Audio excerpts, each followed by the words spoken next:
church-based. And this actually really resonates for me because my husband and I were church planters, and then now we work to support church planters. And so there was a moment where I was in my neighborhood still doing a lot of the work, but not really through a local church. And I just remembered recently going to the church planter and saying, hey, can I come? Because for me, that this work is really an outgrowth of how the church shows up in a community. I come from a tradition and really believe that the church should be an epicenter in neighborhoods and communities.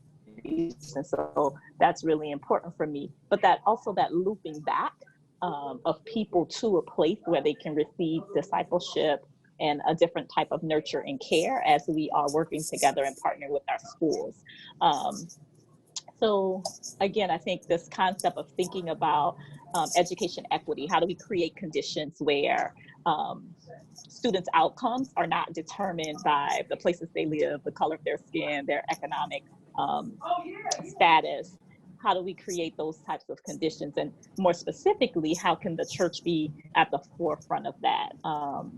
And I think as we go into this conversation today, wanting to, for me, really frame this around how can the church invest itself in ensuring that all children have access to great education, and how does the church show up in communities where that is not happening and consistently not happening? How can we come outside of our four walls and partner with the schools in our communities or in our neighboring communities to make sure, again, that all young people have access to a great education?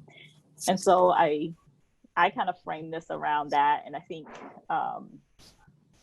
when we look at the principle, it is a call for churches or assemblies specifically to be involved in the life of their community, to be involved in the life of the community to which we're called. And so that's kind of the way I think about this principle and how it lives in our work. So when we, adopt a school or we're present, it's not because my kids go there or anything, but it's because of the children, the souls, the image bearers of God that are there who deserve our best.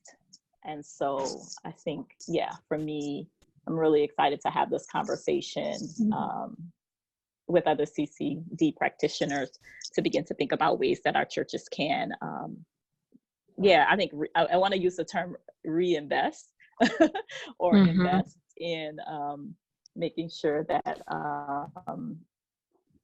that there is educational equity for all of the students in our school. Good. That's good.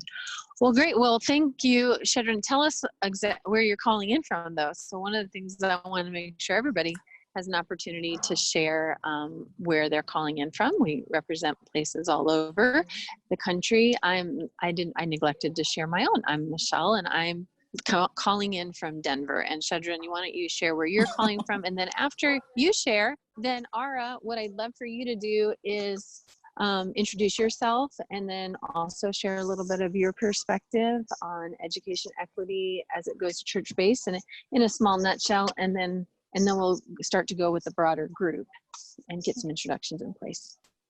Yes, so this is Shedrin Burnside, and I'm calling in from New Orleans.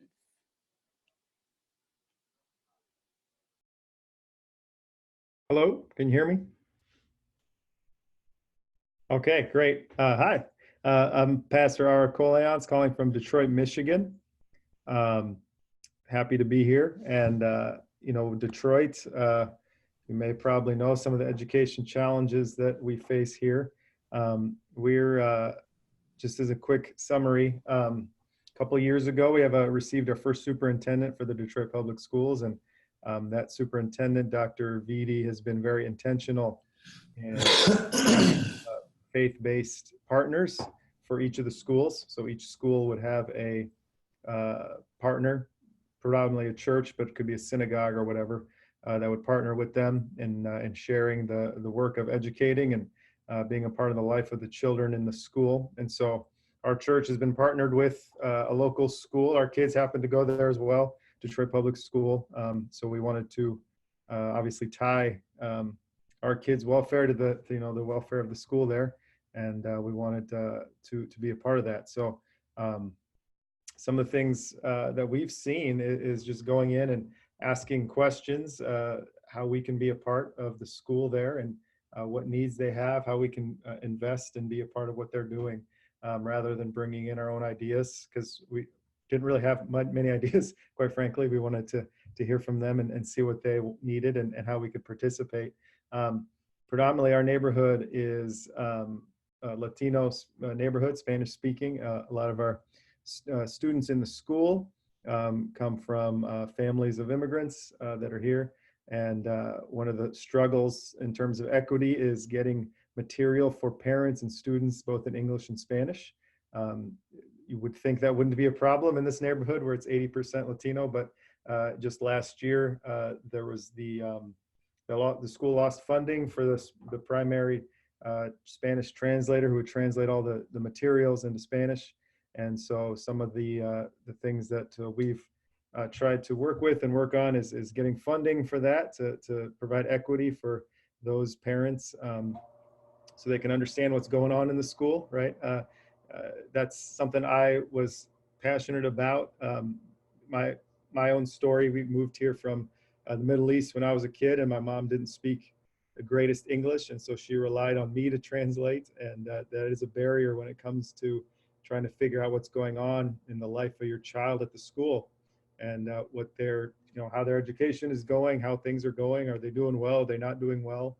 Of course, you got to be able to understand and figure out what that is. And so part of the equity, at least in our kids' school in this neighborhood, is getting those Spanish language speakers into the schools that can help do some of the translation work and do some of the work for the parents and for the kids to bridge the gap there that is lacking. So that's one way, just in terms of equity, that we've been involved. And I'm happy to hear more and listen more, and I can share more as we go forward. So thanks. Yeah, thanks, Ara. That's great. We've got, most of the people have their names on the Zoom. There's one phone number that's 901. So I can't call you by name. I have to call you by number. But I would love to just have, let's see, we'll have Kirk, and then Mark, then Jonathan, then April, Aaron, and then 901 number. If you all would just introduce yourself, just share your name, what city you're from, and then maybe what you are hoping to get out of a conversation around church, the value of church-based as it relates to education equity. And if there is not something you have a question, like what you want to get out of it, or just something that you want to share. So we'll go ahead and kick it off. I believe I said Kirk. So all of you are on mute.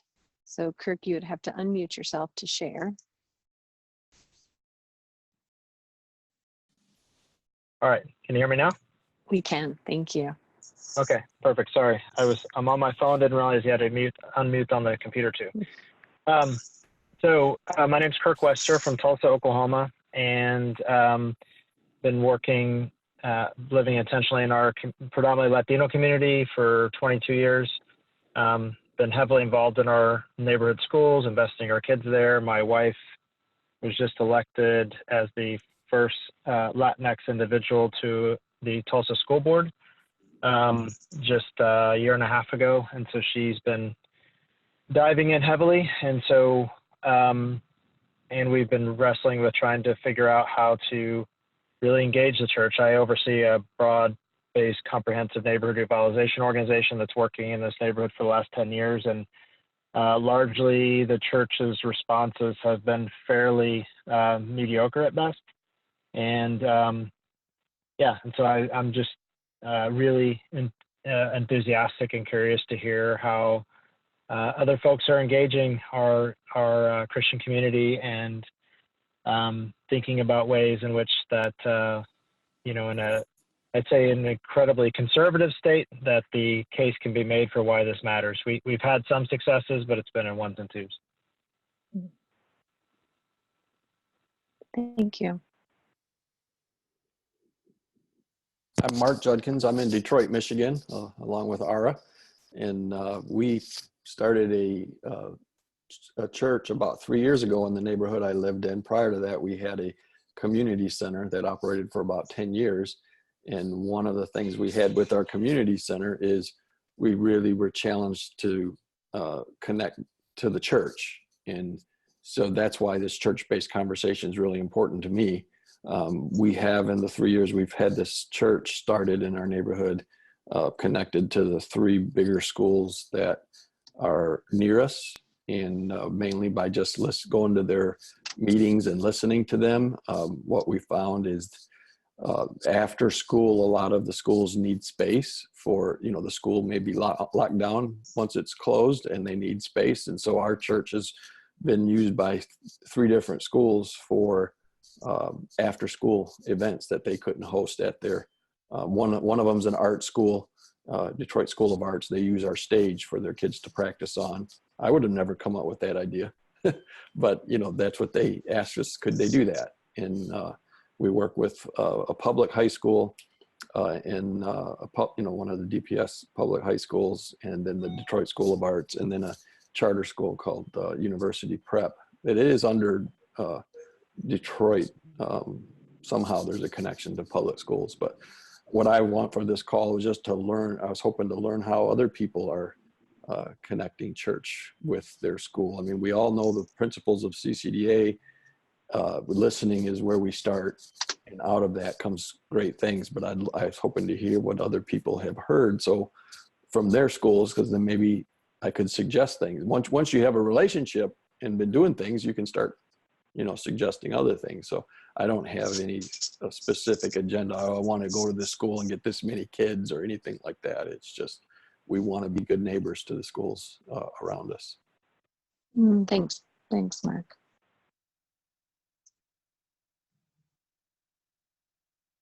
I think I'm next.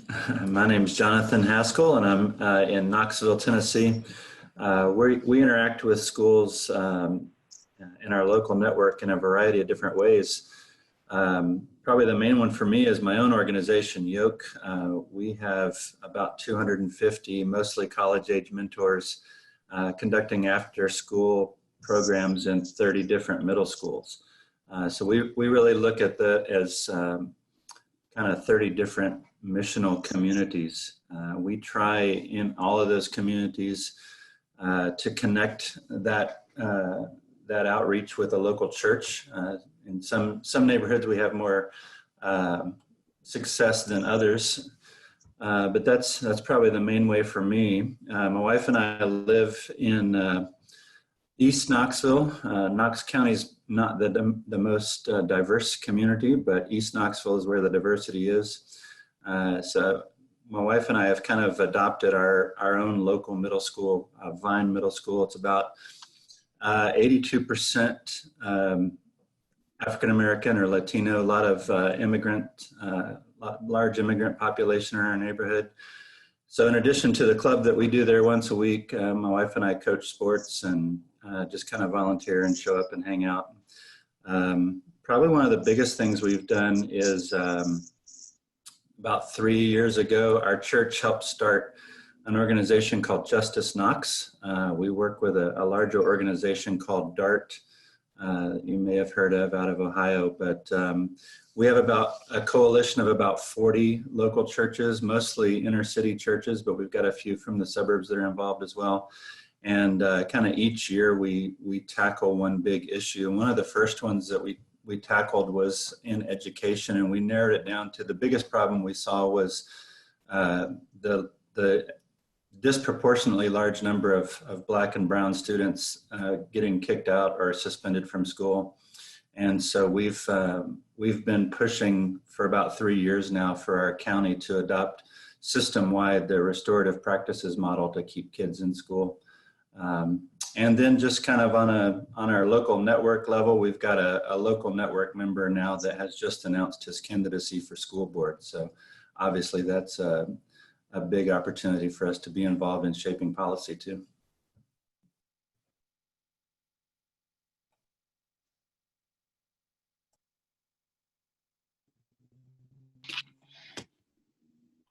Jonathan, that was really exciting to listen to. Am I next? I'm not trying to jump the gun. Yes. Thank you. I think next was, yes, April. Okay. Sorry. My name is April McCullis. Yes, you are next. Sorry, I was on mute. Okay. My name is April McCullis. This is my first time joining in with you all, so I'm excited to learn from you. I'm the local outreach director at a church in Tampa, Florida. And I've been in this role for a year, but it's a similar role that I did up in Virginia Beach. So I really love just fostering community partnerships. Inherited a lot of the ministries, all of them. And so I'm slowly moving the needle towards development type mindsets, getting away from doing for, moving towards doing with in our different ministries. So because it's such a large church, it's a slow process. But we do have a few school partnerships. Fortunately, one of our campuses, we've had a couple champions that have been at a Title I school for 3 years. And we were able to build on what he's built in relationship with the administration there and launch a mentorship program this fall. So we have 16 volunteers from that campus who are going over on a weekly basis and mentoring kids and spending time with them. And then we're going to launch a kindergarten literacy program this winter also with them. So it's been really exciting to see sort of the groundwork that that leader laid, just the trust and rapport he's established. They really do feel like it's a partnership, and then we're able to pull in volunteers and just invite people to participate in those things. I am at another school trying to get on campus and build that kind of partnership up at a middle school that's predominantly immigrant, brown and Black, is doing well enough to not have the grants and funding from the city, like not on their emergency triage list. But there's just a lot of struggling families. There are a lot of homeless families. So I'm working with some ELL students weekly, and then we'll probably launch more of a formal like mentorship thing to bring in other volunteers from the church to come in on a weekly basis. So I'm excited to hear from, was it Kirk is doing stuff in the middle schools? Anyway, I'm just excited to see that because I feel like it's easier for me to cast a vision to people who feel more comfortable working with elementary age students. Middle school feels a little more intimidating for some of our volunteers. So I'm excited to just learn from you guys in that regard. So I think that's it for me.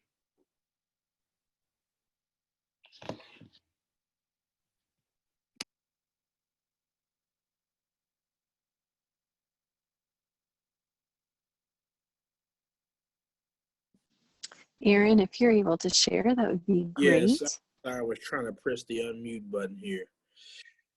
Great to hear all the great things that are happening. We can hear you. Let me see if I can't turn up my volume. Is this a little bit better for you? Yeah, we can hear you. It sounds good. Oh, okay, great. Yes, Aaron Johnson, Nashville, Tennessee. I think I heard a Jonathan earlier on. Looking forward to talking with you. We're a little close to one another, so let's. So I am. One of the things that I do is I work with the local law enforcement and the chocolate community in hopes to bridge gaps of trust and justice. And so that's really important for me when we talk about churches, because the church for the Black church, the chocolate church, our church and our facility has always been a place of social transformation. And so my hope is to help bring healing where trust has been breached And there have been street slangs that have happened that have not been fully accounted for. And so my hope in this conversation about church-based is to hear more about what churches can do and the impact that they can make in their community. Because it's very easy for us to believe that we know it already because we do this day in and day out. So I'm always excited to hear about other ways other churches are getting involved in the community. And so what I'm hoping to get out of today's experience is learning more about what God is doing in other ministries and communities. I could go on and on to talk about mine, but I'm more interested in hearing what God is doing with y'all.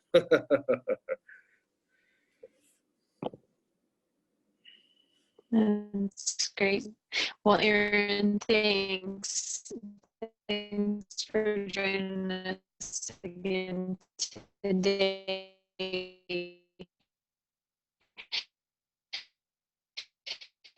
So, Patricia, have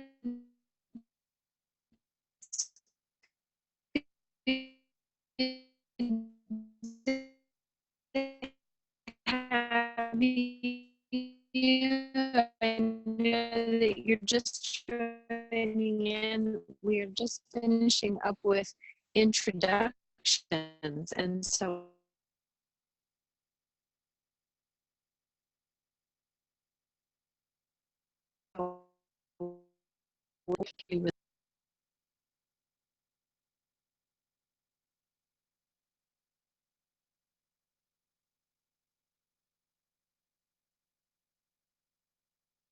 sorry, I think I may have lost some of you guys. I apologize. So Patricia, if you want to chime in at any time, feel free. And other than that, let's go ahead and start our conversation. And we obviously are having conversation. Let's continue our conversation, but let's really talk a little bit more about just the justice and the education equity piece and how it relates to the church. And I'll prompt us with this. Not very many people know this, but I actually was a teacher. That's how I started right out of college. I was a teacher for a few years in a community that was a couple blocks away from a project in Dallas. And so taught 7th grade math for 3 years, and then moved up to Denver and started a transitional home for homeless teen kids, and then moved into more holistic nonprofit community development after that. But after I had been a teacher and been working in nonprofit, it didn't take me long to realize that while social justice programming was really good and helpful, and there were places for all of that, unless we had systems that allowed people to move forward, we were never going to get the justice, or at least as proximate to justice as we could. And so started doing a lot of community organizing, and advocacy and education was one of the conversations and one of the issues that I was working on, just because my kids were in the local public schools at that time, and it was quite evident to see that there needed to be change. And I think as somebody in Christian community development, I began to realize that I needed to keep my day job, but that I always needed to be open and willing to see how I needed to be pushed, or to, lead my community, or lead alongside my community rather, to really fight for just policies. And one of the reasons that we have a week like we're having with education equity is because we want to hold ourselves accountable. So you may be familiar with our Locked in Solidarity work. We started that January 2014, and we've been setting aside that week every year to hold ourselves accountable, to see how can we lean in and do a little bit more around the issue of mass incarceration every year, and how can we learn from each other, and put that practice into place all throughout the year, knowing that the next year's coming and we want to lean in a little bit more. And that's really our hope, even with Transform Ed. And so as we look in the context of church, one of the things that I wanted to share, that when you do any type of advocacy and organizing, you always start with existing social networks. And typically in poor communities, one of the reasons they don't have voice is because they have fewer social networks than other more affluent communities. But we do know that there are two social networks that are in every community, no matter how poor, and one is our schools, and the other our churches. And what's so beautiful about that is that we've got this beautiful social network of churches in communities, and we just, as people who are part of those churches or leading those churches, really need to challenge ourselves to think beyond our four walls and really engage with not only our local school. Great to hear even somebody running for school board, and that's some of the things that we're talking about, is trying to lean in more with our leadership and our influence to try to really improve the overall system, while we spend our energy walking alongside people and kids and their families and teachers and staff to try to have the best schools in our community that we can, so that kids are able to learn and be a part of democracy. So with a lot of that said, is there anybody who has, like I said, this is a town hall, so it can be questions or it can just be comments, but when you think about education equity and the role of the church, even in advocacy and community organizing, what are some things that come to mind?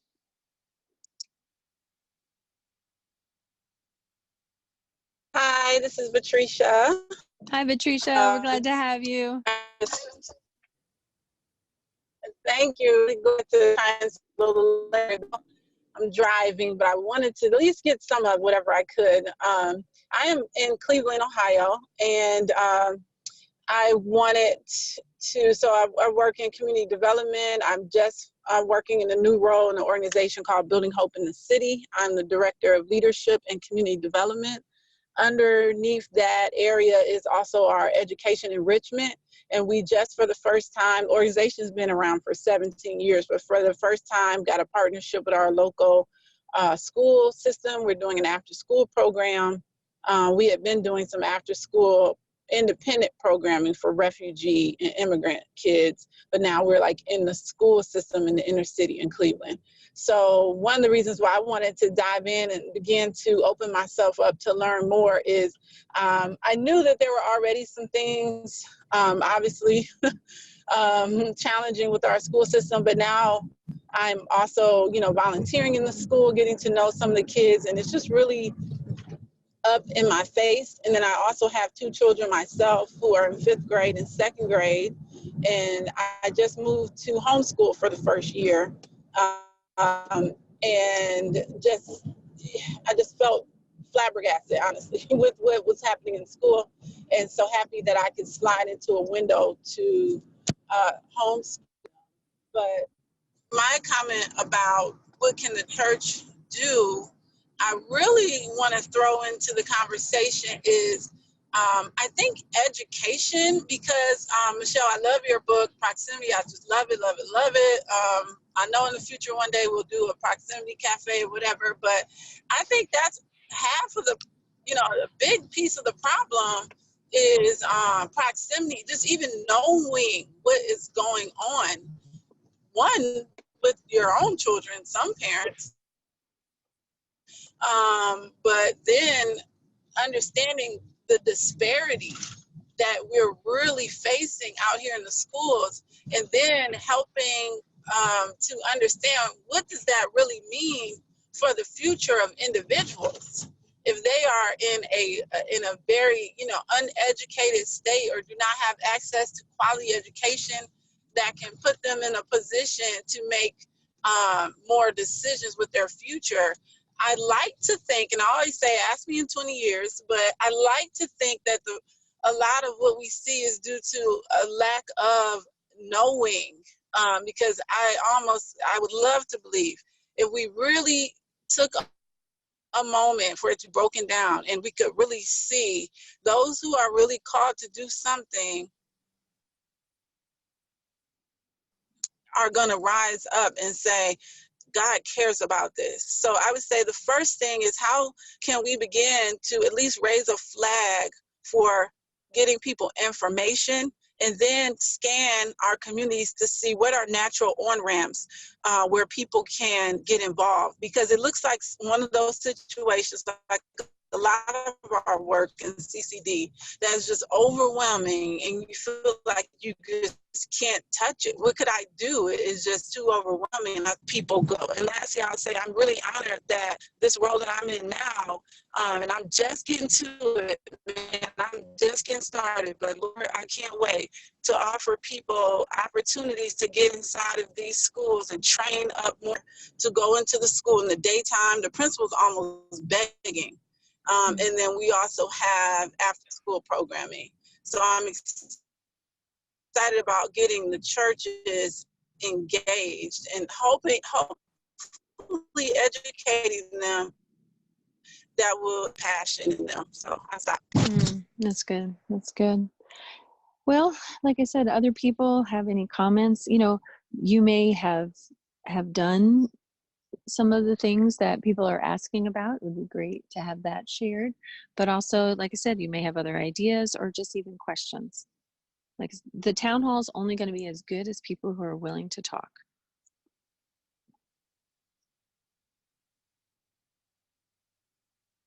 Yeah, so I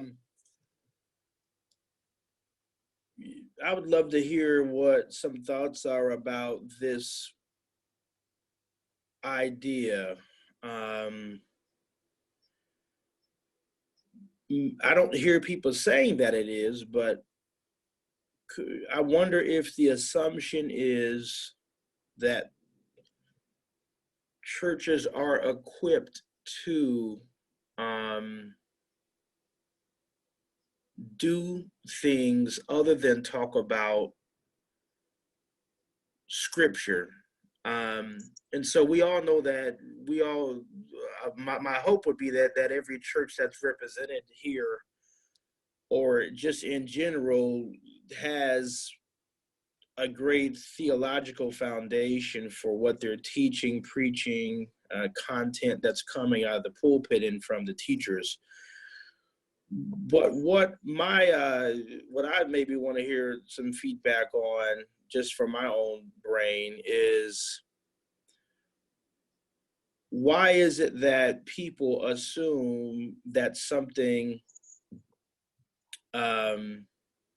that churches do actually have the wherewithal to really add value in these different areas? And the reason why I'm saying that is I come from a seminary background where, we heard all the right things, and Dr. Perkins is my mentor, and so in some ways I feel like I got a chance to cheat, but and I'm sure everybody can. Well, a lot of people can say he's their mentor. He's very giving in that way.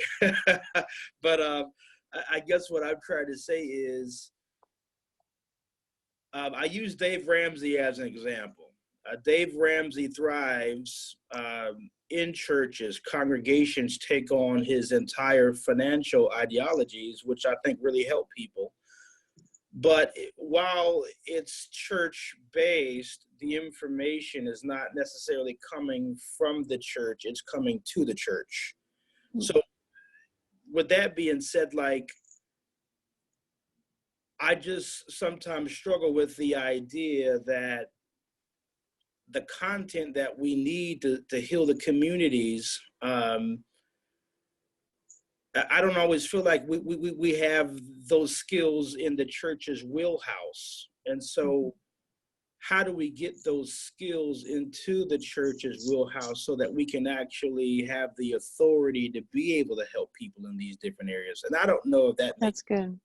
No, Aaron, that's actually really good. That's really good. And I think you make a valid point. We see that all the time, which is why with the mass incarceration work, we've done preaching guides and toolkits, because people feel so ill-equipped to go outside of their buffer zone of comfort. Does anybody have anything to say about that? Maybe do you feel like, one, your church is equipping their congregation to even understand how to interact with the local schools? Maybe some of you have heard people preach about it. Maybe some of you haven't. But what are some of the tools that you have seen that have worked well, or that maybe don't work well. And then maybe the second follow-up conversation is, how can we fill in that gap? Because I think that's completely legitimate. I think people understand the value, but they might not feel equipped. And Ara, I want to ask Ara and Shedrin, since both of you are helping me facilitate this call, what do you think about that as far as feeling equipped and equipping? That's one of the main things that we try to do with my organization. I mentioned in my introduction that we really like to partner with local churches in every community. That's been our vision from the beginning. And as I said, in some communities it goes well and some it doesn't. But we approach it from a standpoint of partnership. We're a parachurch organization. We're not a church, but we are the church, and we want to represent and partner with local church representations in every community. I think part of the thing that churches can benefit from our 40 years of relationship building in the local schools and the mutual respect that we have. We have a program that has demonstrated success, so churches can simply take advantage of what we're doing to have access to local schools and the families in their communities.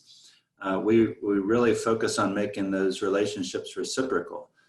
So we don't want to just always be coming to local churches with our hands out asking for volunteers and money, but we want to look for ways that we can partner with local churches, whether that's through training, helping them reach their church better, or training their local leaders, engaging their local leaders in ministry. And sometimes we even go and will help local churches with their own outreach initiatives in their own communities. So I look at our ministry as a partnership with local churches that we hope is mutually beneficial. Do you have any type of toolkit kind of resource that you give to churches so that they can partner with you? We don't really have anything that's kind of a deliverable per se. I have kind of a brochure that we share with churches on what partnership means to us and what that looks like in their community. As we're talking, you got me thinking about maybe we ought to just kind of develop a workshop on engaging your local school and your community, and Yoke can certainly be a part of that, but it's probably bigger than that. Yeah. Well, my brain was kind of going to that direction as well.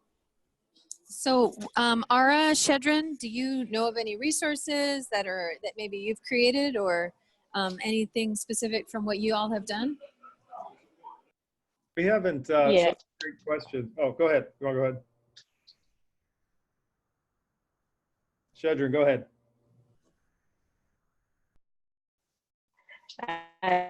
Going back on mute when I heard you start talking, Ara. So I mentioned it at the town hall last night, but there's an organization that I worked with in the Bay Area, and they have a pretty expansive toolkit. And then also someone who is doing really good work, and I do their training for just kind of general school adoption, is Tony Evans. And of course, lots of tools and resources, draft MO about how do you partner with a school. And I think for smaller churches that may not have access to a lot of strategic planning, or may not feel like they have the infrastructure, that's something we could definitely make available.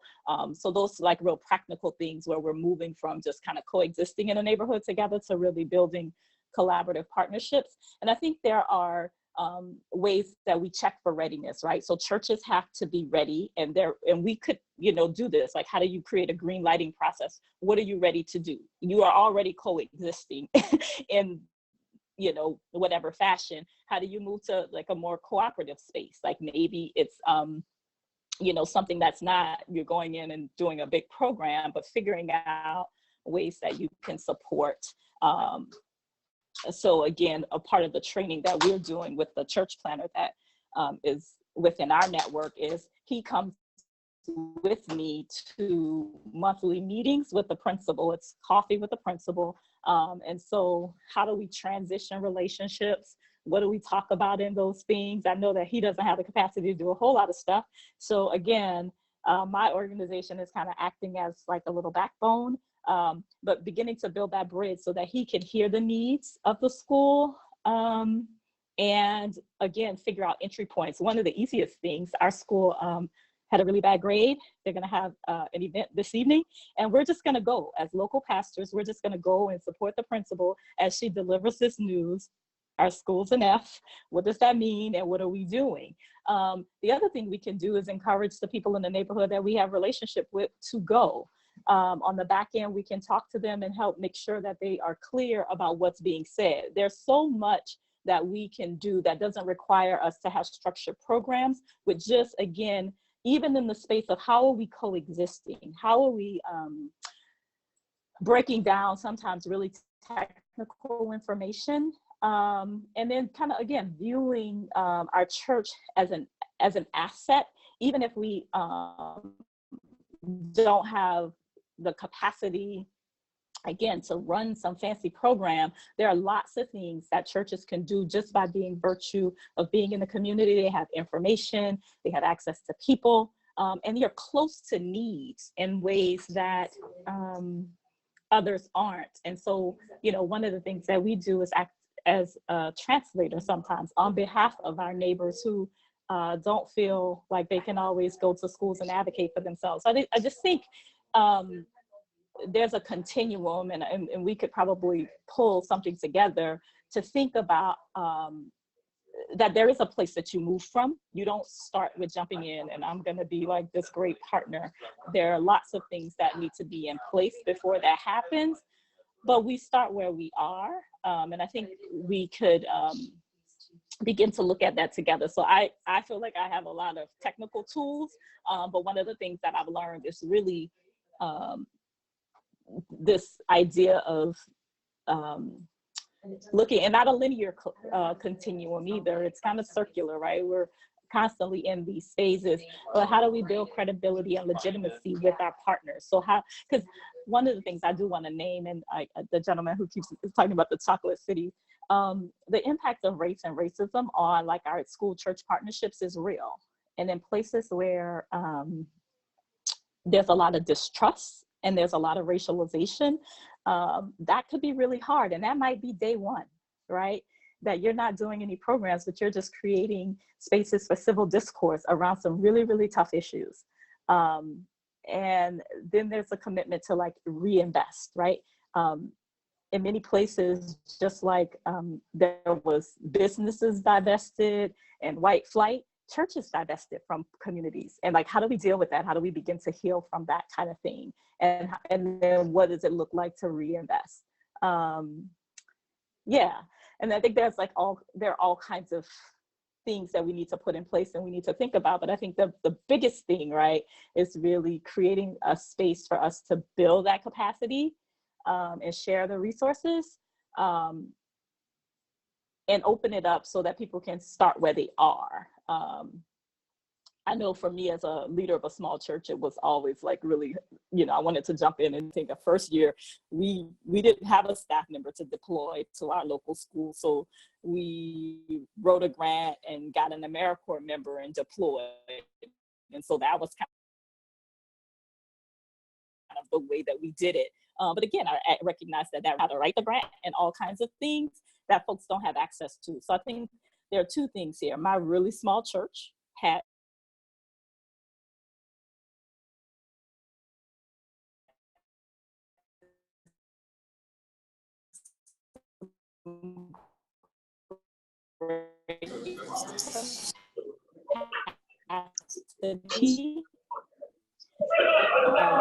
and some great relationships for our school. You know, we needed it that way to be to always deployed. And so there over time, again, we built relationships, we built credibility.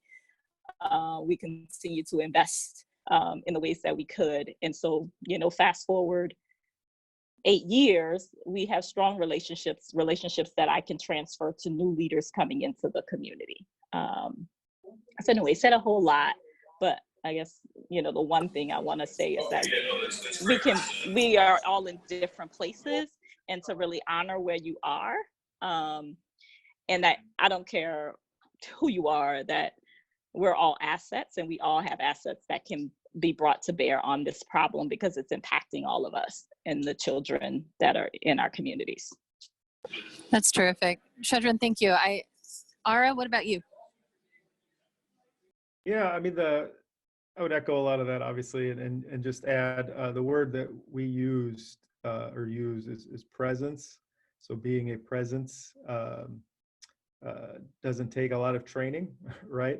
We're a small church, 120, and we don't have the capital or capacity to do a lot, but we can be a presence in the lives of the students and the teachers that are there.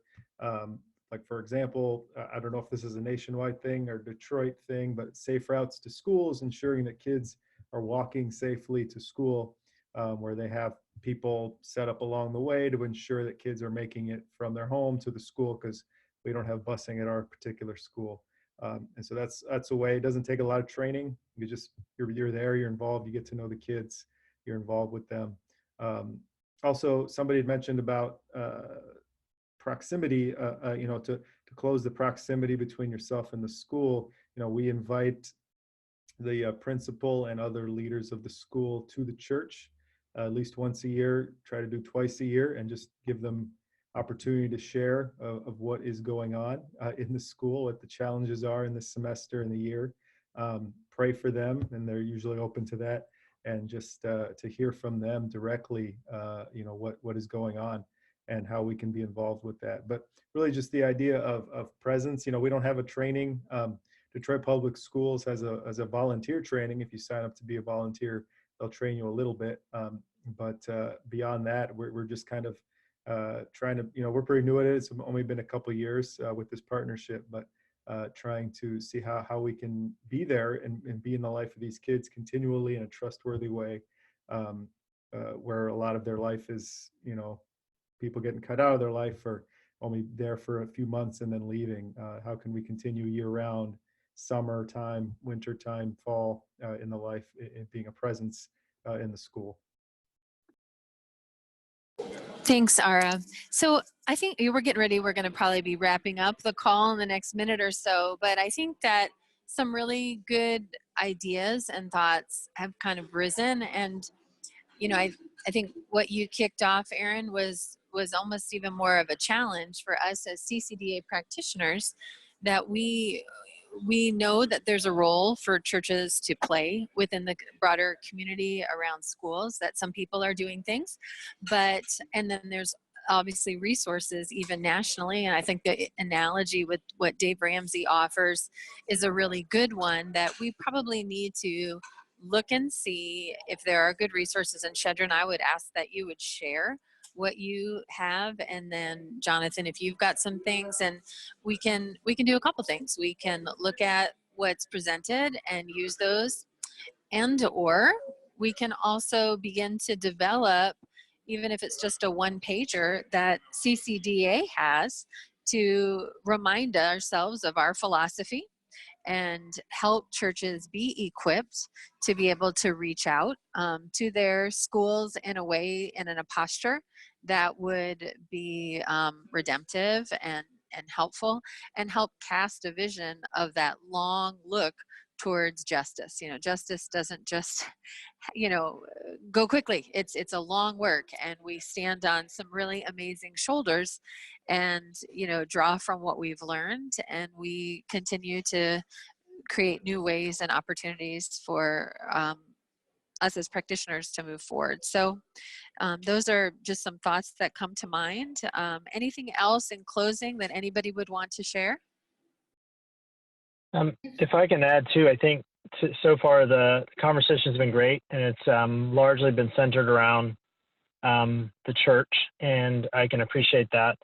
But I also feel like what may be missing is what we as individual believers should think about in terms of how we're affecting change.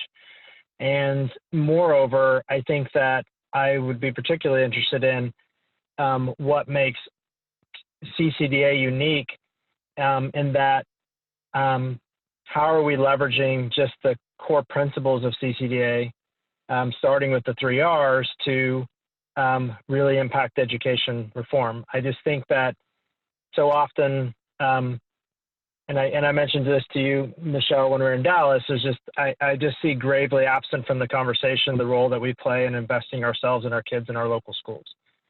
And I think that oftentimes that conversation is pushed to the side because maybe it's fraught with risk and controversy, but I just don't hear the conversation happening.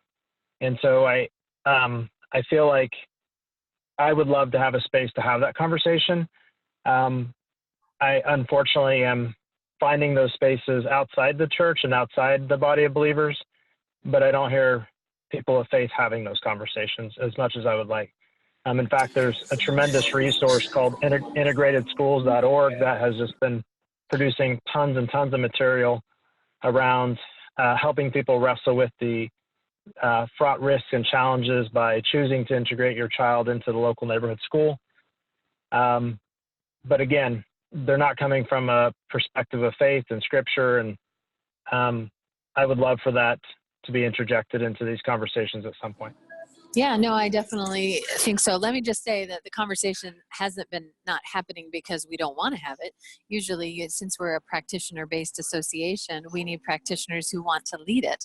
And so, Kirk, you and I have had a couple conversations, and I definitely think that you need to, be a part of leading that conversation because it's important. And I think you would find a lot of people who would not only want to learn from the conversation, but have a lot to contribute as well.